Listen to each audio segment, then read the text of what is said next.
चलिए आज बात करते हैं एक ऐसी जगह की जो पूरी तरह से रहस्य में डूबी हुई है। एक ऐसा गांव जिसके बारे में लोग जानते तो हैं, बातें भी करते हैं, लेकिन सूरज ढलने के बाद वहां जाने की हिम्मत कोई नहीं करता। जी हाँ, ये कहानी है कुलधरा की। और सबसे बड़ा सवाल यही है, मतलब सोचिए जरा, कैसे एक पूरा अच्छा खासा बसता हुआ गांव रातों रात वीरान हो सकता है, और वो भी ऐसे कि अपने पीछे कोई सुराग तक न छोड़ा हो। तो ये जो गांव है ये राजस्थान के थार रेगिस्तान के बीचों बीच बसा है। आज तो बस खंडहर ही बचा है, लेकिन इसकी खामोश दीवारों में ना एक बहुत गहरा राज छुपा हुआ है। तो चलिए मिलकर इस रहस्य से पर्दा उठाने की कोशिश करते हैं। देखिए, कोई 1-2 साल की बात नहीं है। 500 से भी ज्यादा सालों तक पालीवाल ब्राह्मणों का ये समृद्ध समाज यहाँ आराम से रह रहा था। यहाँ के घर, गलियाँ, बाजार सब कुछ गुलजार था। लेकिन फिर 19वीं सदी में एक रात कुछ ऐसा हुआ जिसकी किसी ने कल्पना भी नहीं की होगी। सब के सब अचानक गायब हो गए। तो सवाल उठता है कि ऐसा हुआ क्यों? इस वीरानगी के पीछे एक कहानी है जो पीढ़ियों से सुनाई जा रही है। एक ऐसी कहानी जिसमें जुल्म है, अपने सम्मान के लिए एक लड़ाई है, और एक ऐसा श्राप है जो शायद आज भी जिंदा है। अगर टाइमलाइन पे नजर डालें तो देखिए, कई 100 सालों तक यहाँ सब कुछ एकदम शांतिपूर्ण था। गांव खूब तरक्की कर रहा था, लोग भी खुशहाल थे। लेकिन फिर कहानी में एक विलन की एंट्री होती है, एक जालिम शासक, और उसके आने ने सब कुछ हमेशा के लिए बदल कर रख दिया। इस शासक का नाम था सलीम सिंह, लेकिन वो इतना क्रूर था, इतना बेरहम था कि लोग उसे जालिम सिंह कहकर बुलाते थे। मतलब बहुत ज्यादा टैक्स वसूलना, लोगों पर जुल्म करना, उसकी हिंसक आदतें ही थीं जिसने उसे इस पूरी कहानी का विलन बना दिया। लोगों में उसका डर बैठ गया था। और असल टकराव तब शुरू हुआ जब जालिम सिंह की नजर गांव की एक लड़की पर पड़ी। उसने जबरदस्ती उस लड़की से शादी करने की मांग रख दी। अब गांव वालों के सामने 2 ही रास्ते थे, या तो अपनी बेटी के सम्मान के बलि दे दें, या फिर अपने पुश्तैनी घर बार को छोड़ दें। और उन्होंने एक बहुत बड़ा और मुश्किल फैसला लिया। और कहते हैं कि गांव छोड़ते वक्त उन पालीवाल ब्राह्मणों ने एक बहुत शक्तिशाली श्राप दिया।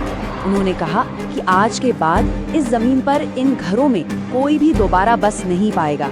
ये जगह हमेशा के लिए वीरान रहेगी। और लोग मानते हैं कि ये श्राप आज भी जिंदा है। यही वजह है कि इसकी गूंज पैरानॉर्मल इन्वेस्टिगेटर्स को अपनी तरफ खींचती है।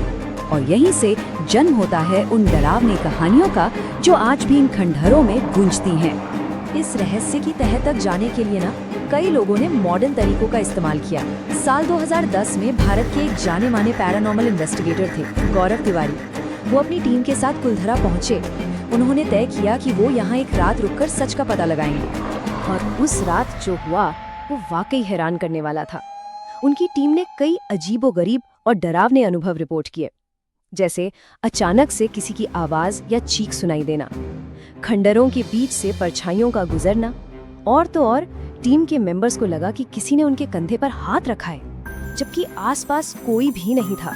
और सबसे चौंकाने वाली बात, अपनी पूरी इन्वेस्टिगेशन के बाद गौरव तिवारी ने यह दावा किया कि उनके इक्विपमेंट्स ने उस वीरान गांव में 1-2 नहीं बल्कि 40 से 50 अलग-अलग आत्माओं की मौजूदगी को महसूस किया है। ये अनुभव सिर्फ पैरानॉर्मल एक्सपर्ट्स तक ही सीमित नहीं रहे। यहाँ तक कि बॉलीवुड की फिल्में जैसे एजेंट विनोद और कालो की जब यहाँ शूटिंग हुई तो उनके क्रू मेंबर्स ने भी इस जगह की अजीब और बेचैन कर देने वाले माहौल को महसूस किया।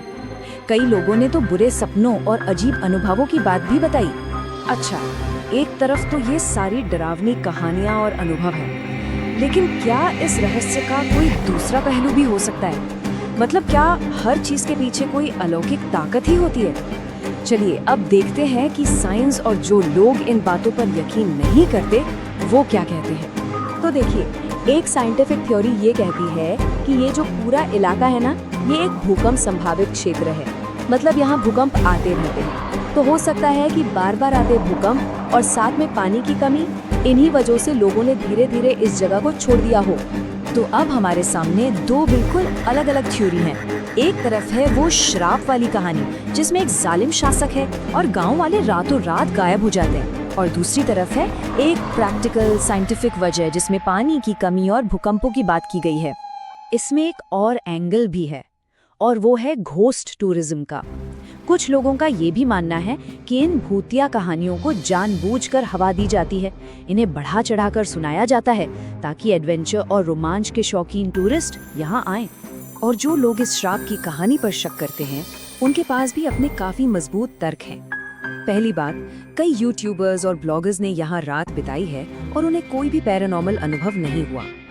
दूसरी और सबसे जरूरी बात, इस श्राप का किसी भी ऐतिहासिक दस्तावेज में कोई जिक्र नहीं है और ये भी हो सकता है कि गांव रातों रात नहीं बल्कि धीरे धीरे वक्त के साथ खाली हुआ हो। तो फिर इन सभी कहानियों, दावों और तर्कों के बाद कुलधरा का असली सच क्या है? क्या ये राज कभी खुल पाएगा? देखिए, साइंस हमें शायद ये बता दे कि इमारतें खंडहर क्यों बनी, लेकिन वो उस एक सबसे बड़े सवाल का जवाब आज भी नहीं दे पाता कि आखिर वो हजारों लोग गए कहाँ, उनका हुआ क्या, इसके बारे में कोई रिकॉर्ड क्यों नहीं है। तो आखिर में कुलधरा एक ऐसी जगह बनकर रह जाता है जहाँ इतिहास और कहानियाँ आपस में टकराती हैं। यहाँ आने वाला हर इंसान सोचने पर मजबूर हो जाता है कि आखिर वो किस पर यकीन करे, एक श्राप पर, विज्ञान पर, या फिर सिर्फ एक ऐसी कहानी पर जो वक्त के साथ और भी ज्यादा रहस्यमयी होती जा रही है।